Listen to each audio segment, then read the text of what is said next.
పాటకు పట్టం కట్టిన తెలంగాణ బోలో జై తెలంగాణ బోలో. ఆఖరి ఇక మదకృష్ణన్న ఉపన్యాసం ఉంటుంది, ఆఖరి ఉపన్యాసం. దానికన్నా ముందు ఒక 5-10 నిమిషాలు, ఎందుకంటే అధ్యక్షునిగా నేనేం పెద్ద మాట్లాడినట్టు అనిపించలేదు. ఒకవేళ మీకు ఓపిక ఉన్నదంటే మాట్లాడితే, లేకుంటే లేదు. సరే అయితే లైవ్లో చాలామంది చూస్తున్నారట, మెసేజ్లు కూడా వస్తూ ఉన్నాయి. సో నేను ఆ పాటలతోటి, అంటే నేను కొడుకుగా కొద్దిగా పక్క ఇంతకుముందు మెల్లన్న మాట్లాడుకుంటూ చెప్పిండే, ఇంట్లోనే మనం నిధి ఇంట్లో పెట్టుకొని మనం ఎక్కడెక్కడో బయట తిరిగినామని. వాస్తవం రవి మేమంతా కలిసి ఒకసారి కాళోజీ నారాయణరావు గారి దగ్గర పోయినాం. అప్పుడు స్టార్టింగ్ మూమెంట్లు. అప్పుడు ఆ ఫోటో కూడా ఇప్పటికి కూడా ఉంటుంది. మా ప్రవీణ్ కూడా ఉండే, మందరం కలిసి పోయినాం. విఠల్ కూడా ఉండే. తర్వాత తెలిసింది అసలు యాక్చువల్గా, అంటే నేను చరిత్రను ఇప్పుడు ఈ సభ పెట్టు చాలామంది మాట్లాడింది, కానీ నేను కూడా ఒక 2-3 అంశాలు మీ ముంగట పెట్టదలుచుకున్నా. ఏంటంటే పోయి వచ్చిన తర్వాత చాలా రోజుల తర్వాత తెలిసింది అసలు కాళోజీ నారాయణరావు అనేటాయనే సమైక్యవాది, విశాలాంధ్రలో ప్రజారాజ్యము, విశాలాంధ్ర ఉండాలి, మనము హైదరాబాద్ స్టేట్ ఆంధ్ర స్టేట్ 2 కలిపి ఉండాలి అనే నినాదం తీసుకొని గ్రామాలు తిరిగి ప్రజలను చైతన్యవంతులు అంటారా, మరి నష్టపోయేటట్టు తీసుకొచ్చిండ్రా, ఏం చేసిరో అని ఆ దారిలో పోయిన వాళ్ళకు ఆయనే అడ్డంగా ఉండి, అంటే వాళ్ళ తరఫుకెళ్ళి కొట్లాడి, ఆంధ్రుల తరఫుకెళ్ళి వాళ్ళ జాళ్ళబడి కొట్లాడినటువంటి వ్యక్తికి తెలంగాణలో చాలా నేమ్ అండ్ ఫేమ్ వస్తున్నది. కానీ నేను తర్వాత చరిత్ర తెలుసుకున్న తర్వాత, ఇంత గొప్ప చరిత్ర నా ఇంట్లో ఉన్న తర్వాత నాకే సక్క తెలియకుండా మందికేం తెలుస్తుందనే ఉద్దేశంతో నేను మొదలుపెట్టిన. కొద్దిగా చాలామంది, అంటే ఈ మధ్యలో నేను నిన్న హన్మకొండకు అన్న ప్రోగ్రాం డప్పు పూజ కాడికి పోతుంటే పత్రికలో చాలామంది వచ్చిండ్రు, నా దగ్గరికి 8-10 మంది వచ్చిండ్రు. అరే అన్న, మాకు ఇప్పటిదాకా తెలియదు, నువ్వు మొన్న ఇంటర్వ్యూ సుధాకర్ అన్న ఛానల్లో ఇంటర్వ్యూ ఇచ్చినావు, దాంట్లో చాలా క్లియర్ కట్గా చెప్పినావు, ఆకేర్ టీవీలో నువ్వు మాట్లాడింది విన్నావు. ఈవెన్ కంచేలే సార్ కూడా ఫోన్ చేసిండు. అప్పుడు చూసారే, నువ్వు కాలేజీ మీద ఇట్లా చెప్తున్నావు, నీ దగ్గర ఆధారాలు ఏమున్నాయి, కరెక్టేనా అది ఇదని. తను ఆధారాలు పంపించినాక ఆర్టికల్ రాసింది ఇలా, కానీ ఆర్టికల్ మొత్తం సారాంశం మొత్తం కంప్లీట్గా రాలే. కంచేలే గారు ఆర్టికల్ ఇలా సాక్షి పత్రికలో వచ్చింది. అయితే వాళ్ళు అన్నారు, అరే ఏంది మాకు కూడా తెలియదు, మేము ఇట్లా పాత్రికేయ రంగంలో ఉన్నాము ఇంతకాలంగా, మేము కాళోజీ పేరు తీయకుంటే తెలంగాణ గురించి మాట్లాడిన వాళ్ళం కాదేమో, తెలంగాణ గురించి ఏం తెలియదేమో అని అనుకుంటారేమో అనే స్థాయిలో మేము ఉన్నాము. మొన్న ఇంటర్వ్యూ చూసిన తర్వాత మాకు అనిపించింది, అరే ఇంత పెద్ద సాహిత్యం, ఎందుకంటే సాహిత్యం ఉన్నది కాబట్టికనే. సౌమ్యవాదులు కూడా స్వార్థపరులైనారు, అధికార దాహంతో అందులే అయినారు, నీతి లేని రాజ నీతి వారిది చూడు, తెలంగాణ సోదరా తేల్చుకో నీ బ్రతుకు, మోసపోతీవ నీవు గోసపడతావు, చావు బ్రతుకుల మధ్య సాగుచున్నది నావ, ఏదరికి చేర్చేవో సోదరా నీ నావ, ఆంధ్రుతో కలిసి నీ వడగంటి పోతావు, ప్రత్యేకమయ్యుండి ప్రగతి సాధిస్తావో, ప్రతిభ చూపిస్తావు, రాజు బూర్గుల వారి రంకుతనమే ఇంత, సంఘ బహిష్కృతల స్వార్థమే ఇది అంత, కుల రాజకీయాల కుట్రయే ఇది అంత అని 54లో రాసిండు. 54-55లో ఇక్కడ ఉన్నటువంటి కొంతమంది కమ్యూనిస్టులు, ఆంధ్రాలో ఉన్నటువంటి కృష్ణా డిస్టిక్, గుంటూరు డిస్టిక్లో ఉన్నటువంటి కమ్యూనిస్టులు కలిసి వీళ్ళు చేసినటువంటి కుట్ర, మనం అధికారంలోకి వస్తామనే కుట్ర.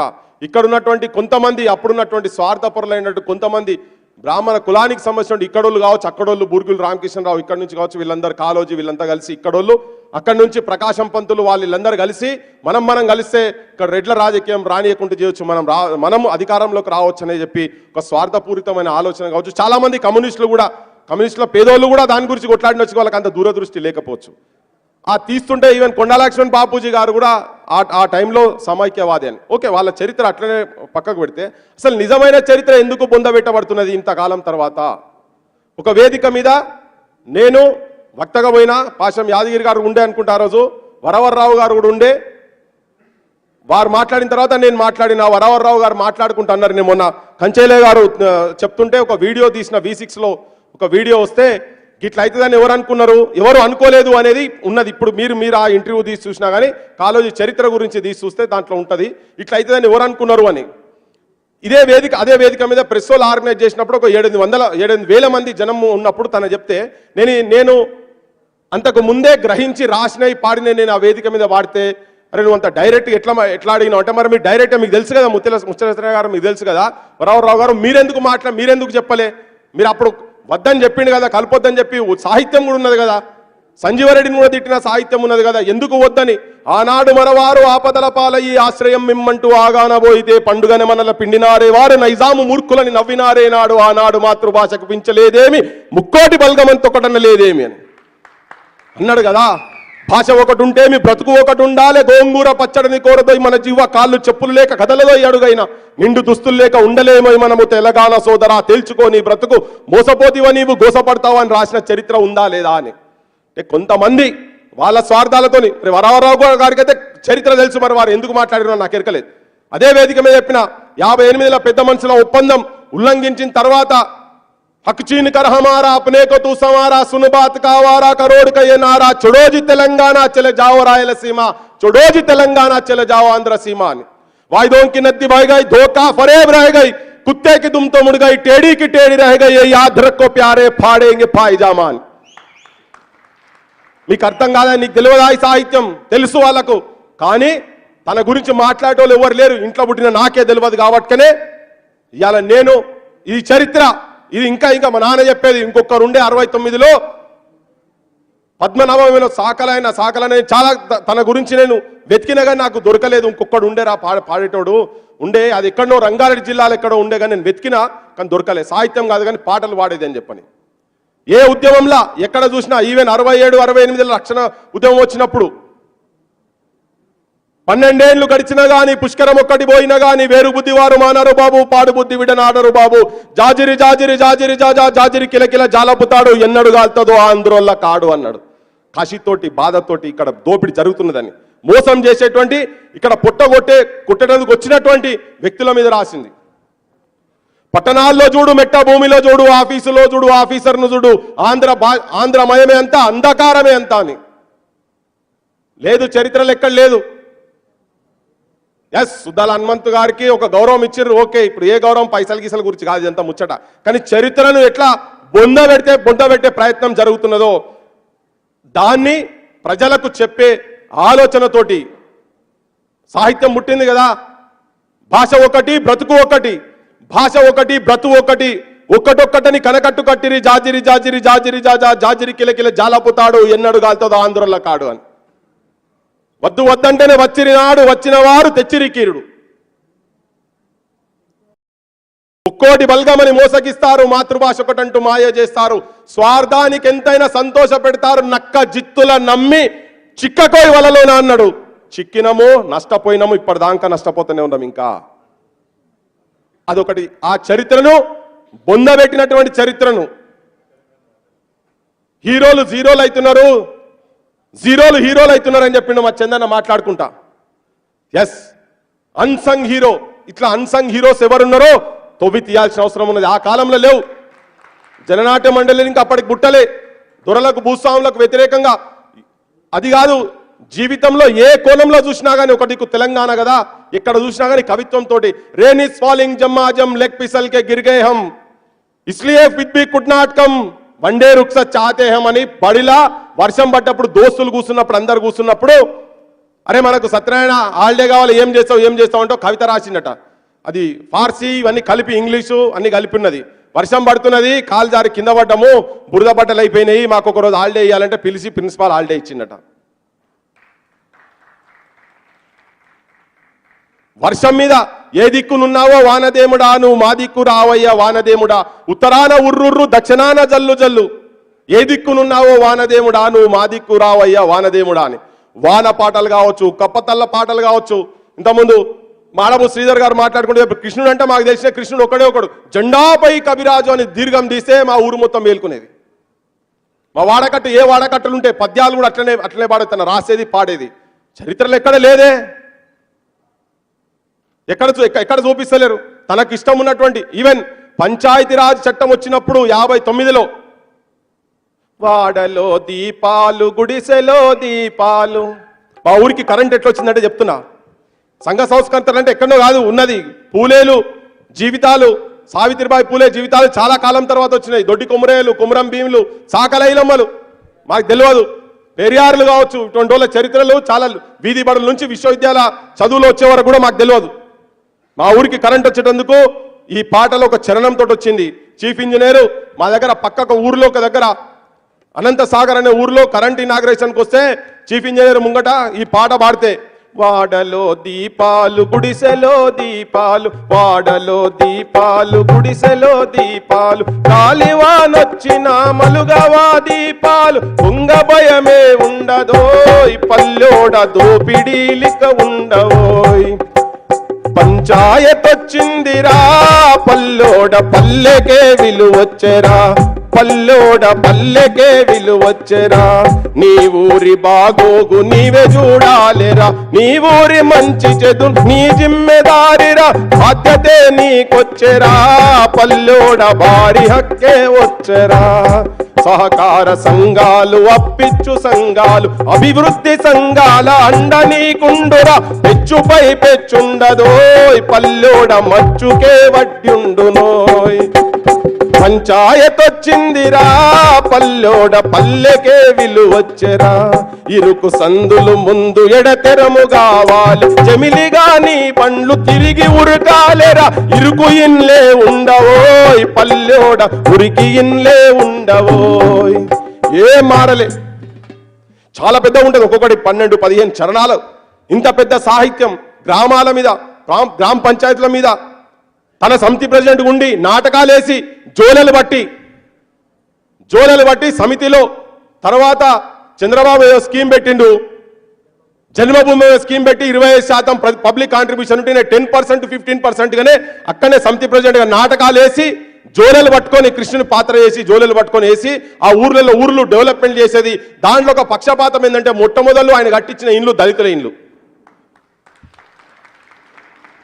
అట్టడుగున ఉన్న వాళ్ళని లేపాల. ఇంతకుముందు ఎలా చెప్పిండు, ఎరకల భాష నేర్చుకొని వాళ్ళతో పందులుగా పోయి బుడ్డ కోసి పెడితే ఇట్లా కాదు అని చెప్పి కాయనే కచ్చినే అనుకుంటే వాళ్ళతో వాళ్ళ భాషలో మాట్లాడుకుంటూ పోయి వరుసలు చేసుకొని వాళ్ళ జీవితంలో పోయి లంబాడీల భాష నేర్చుకున్నాడు.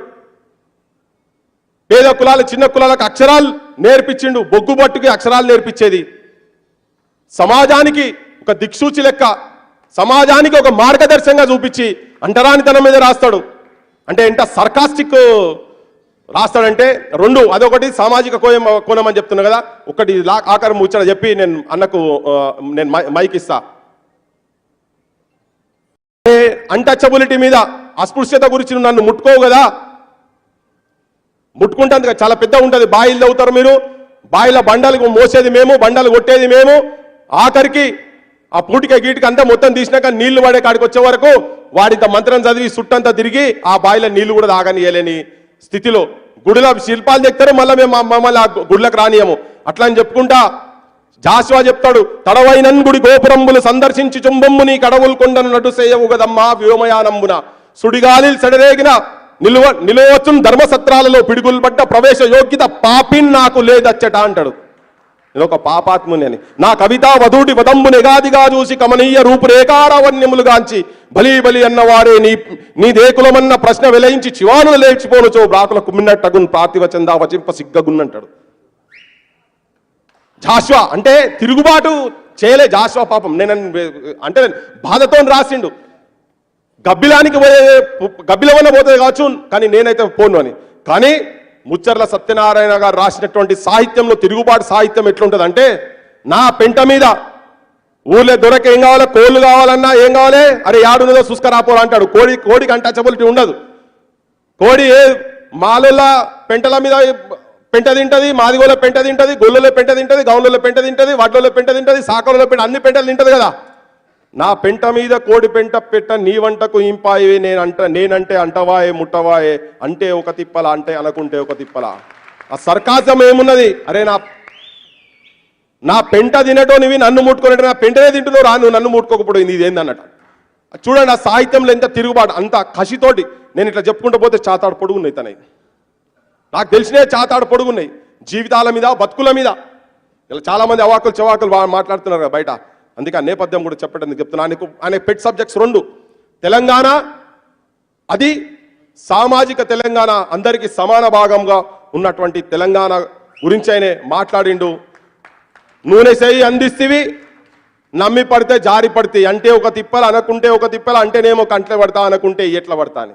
మరి ఇంత పెద్ద సాహిత్యము ఇదంతా ఉండి, ఒక సాహిత్యం ఒకటే కాదు, పత్రిక నడిపిండు. కష్టాలలో పత్రిక నడిపిండు, ఆఫీసుల మీద దాడులు చేస్తే నడిపిండు, పేపర్లు అంటు పెడితే నడిపిండు, సైకిల్ మీద తిరుక్కుంటా పోయిండు, చిన్న చిన్న ల్యాంబ్రెటా బండి తీసుకొని మొత్తం తెలంగాణ అంతా తీసుకుపోయి 74 వరకు మా ఇస్మాయిల్ భాయ్ ఉంటాడో మాట్లాడుతారు అనుకున్నా. 74 వరకు ఉద్యమం మొత్తం పోయిన తర్వాత అందరూ చీత్కరించుంటున్న టైంలో కూడా లేదు లేదు తెలంగాణ రావాలని చెప్పి మొత్తం తిరిగినోని చరిత్ర ఉండాలా లేదా? ఉండాలా లేదా?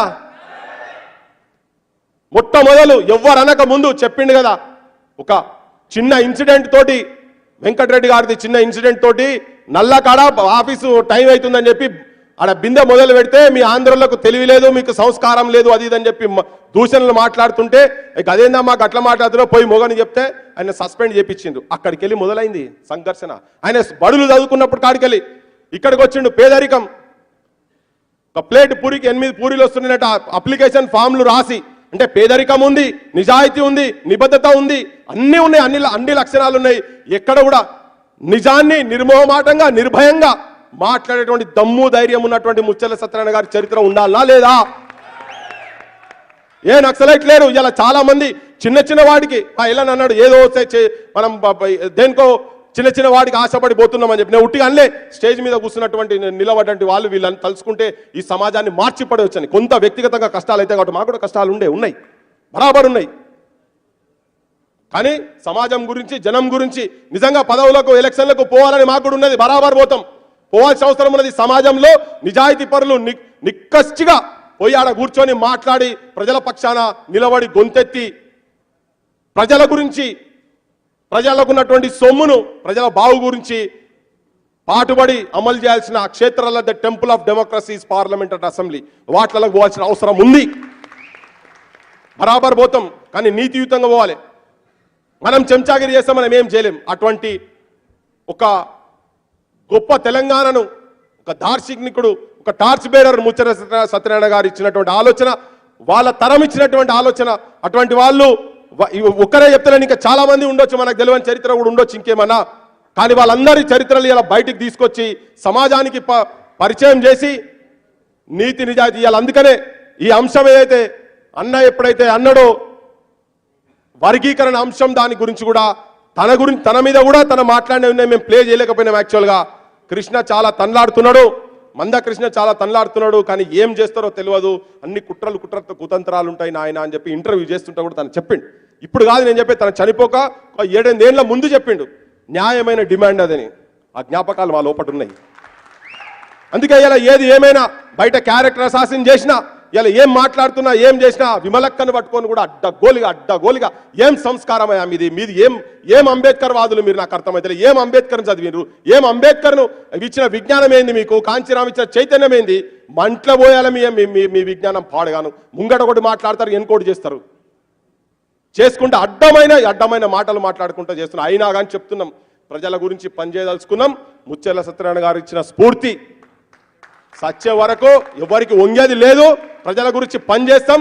బరాబర్ ఓట్ల రాజకీయాలకు నిజాయితీ పరులు రావాల్సిన అవసరం ఉన్నది. ప్రజలు కూడా పైసలకు తాగుడుకు ఓట్లు అమ్ముకోవద్దు. ప్రజాక్షేత్రంలో ఉన్నటువంటి నికార్సైన నిజాయితీ నాయకులను ఎన్నుకోవాల్సిన సామాజిక బాధ్యత ప్రజలకు కూడా ఉన్నది.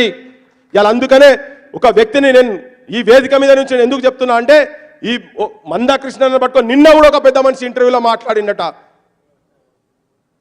తనను పట్టుకో సరే మమ్మల్ని అంటే నేను రేపు ఆన్సర్ చేస్తా, కానీ వేదిక మీదకి వెళ్ళి చెప్పదలుచుకున్నా. నేను ధర్మం మాట్లాడాలి, నీతి మాట్లాడాలి, నిజాయితీ మాట్లాడాలి. అదే మా నాయన నేర్పింది కాబట్టి మేము మాట్లాడదలుచుకున్నాం.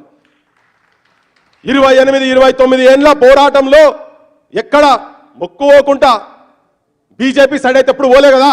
ప్రధానమంత్రి ఎవరుంటే వాళ్ళ దగ్గర పోతారా, లేకపోతే ఎవరి దగ్గర పోతారా? ఇప్పటికంటే అమ్ముడు అరే అమ్ముడు పోయేటోడు నిన్న వేదిక మీద చెప్పినా, మళ్ళా ఇప్పుడు చెప్తున్నా, ఆయన అనుకుంటే ఏదంట పదవి ఇలా కాళ్ళ కాడికి వచ్చి కూర్చుంటది. మందకృష్ణ కాళ్ళ కాడికి వచ్చుకుంటే నేను ముఖస్థుతిగా చెప్తలేను. నిన్న ఒక మాజీ ఉప ముఖ్యమంత్రి చెప్పిండు, నా మూలాలు ఎంఆర్పిఎస్, ఇది లేకుండా మందకృష్ణ లేకుండా ఇది దాకా రాలేదని. 30 సంవత్సరాల నుంచి గదే జరుగుతుంది. ఒక్క మనిషి కావాలనుకుంటే కాలేడా? సమాజానికి లైవ్ లో చూస్తున్న వాళ్ళందరికీ బీసీ, ఎస్సీ, ఎస్టీ, ఓసీ కులాలందరూ ఇప్పుడు సపోర్ట్ చేస్తారు కదా. సమాజం మొత్తం కదలాల్సిన అవసరం ఉన్నది. దుర్మార్గులను ఎక్కడున్నారో వ్యతిరేకిస్తున్నటువంటి వాళ్ళను, ఆ సమాజంలో కూడా మంచోళ్ళు ఉన్నారు. నేను వాళ్ళ గురించి నేను మాట్లాడదలుచుకోలే. నేను మెన్షన్ చేస్తాను వేటి గురించి మాట్లాడచ్చు, కానీ మీ భాష జాగ్రత్త, సమాజంలో మీరు వెలివేయబడుతున్నారని మళ్ళొక్కసారి హెచ్చరిస్తూ, ఆఖరికి మందకృష్ణన్నకు ఏది ఏమైనా ఏం జరిగినా కానీ వ్యక్తి క్యారెక్టర్ అసాసినేది ఎట్లయితే ముచ్చర్ల సత్యనారాయణ గారి చరిత్రను బొందబెట్టే ప్రయత్నం చేస్తున్నారో, ఇక్కడ మందకృష్ణ క్యారెక్టర్ను కూడా అసాసిన్ చేసేటువంటి ప్రయత్నం చేస్తున్నారు. తస్మాత్ జాగ్రత్త, మాసంటోళ్ళం ఉన్న మేము చెప్తాం, సమాజానికి చెప్పదలుచుకున్నాం. లక్షల కోట్లు సంపాదిస్తారు కదా, గదే ఇంట్లో ఉన్నాడు కదా గాడబోయి కూడా అంటాడు. నాకు మొన్న ఫోన్ చేసావుగానే, నీకు తెలియదు భయ్ 500 కోట్లు నీ అమ్మ ఆడబెట్టుకున్నారా భయ్ 500 కోట్లు నాకు చెప్తాడు. 500 మా నాయన కూడా గట్లనే అన్నారు. నాకు ఊటీలో థియేటర్లు ఉన్నాయి, బెంగళూరులో థియేటర్లు ఉన్నాయి, సింగపూర్లో హోటళ్ళు ఉన్నాయి. మామూలు దుష్ప్రచారం చేయరు. ప్రజల పక్షాన ఉండి ధైర్యంగా కమిట్మెంట్ తోటి నిబద్ధతతోటి పనిచేసేటోళ్లకు ఇటువంటి అలంకారాలు, పూలదండలు బాగా వస్తూనే ఉంటాయి. అటువంటి అలంకారాలు మందకృష్ణ మీద కూడా ఉన్నాయి. నేను 500 కోట్ల రూపాయలు ఉంటే తన ఎందుకు గవి గుట్కాలతో సమానం. వేసుకున్న చెప్పు ఎంత ఉన్నదో అంత ఇడిసేంత సమానం. నేను క్లియర్గా చెప్తున్నా. ఉన్నోళ్ళు అట్లా ఉండాలి జీవితం. నేను నమ్మతలేను. యాడని ఉంటే సూపిమని చెప్పిన.